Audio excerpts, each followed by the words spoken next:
भाजपने राहुल गांधींविरोधात आक्रमक भूमिका घेतली आहे, खास करून त्यांच्या अमेरिकेतील वक्तव्यावर. राहुल गांधींनी आरक्षण संपवण्याच्या संदर्भात चर्चा केली, ज्यामुळे भाजपने त्यांच्यावर जोरदार टीका केली आहे.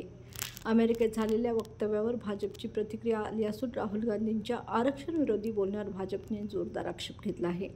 अमेरिकेत जाऊन त्यांनी आरक्षण संपवण्याबाबत चर्चा केल्याने भाजपने त्यांना भारतीय लोकशाहीसाठी धोका म्हणून वर्णन केले आहे.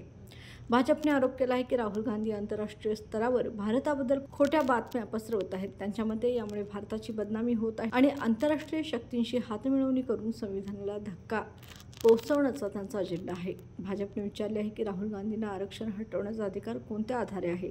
यावर भाजपने जोरदार प्रश्नचिन्ह उपस्थित केले आहेत.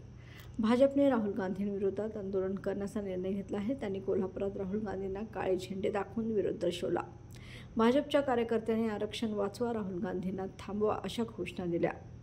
भाजपच्या नेत्यांनी म्हटलं आहे की राहुल गांधींचा खोटेपणा आता अवघड झाला आहे आणि आता लोक त्यांच्या चालीमध्ये फसणार नाहीत. भाजपने ठरवले आहे की ते त्यांच्या विरोधात पुढे जाऊन जनतेच्या मनात जागरूकता निर्माण करणार आहेत.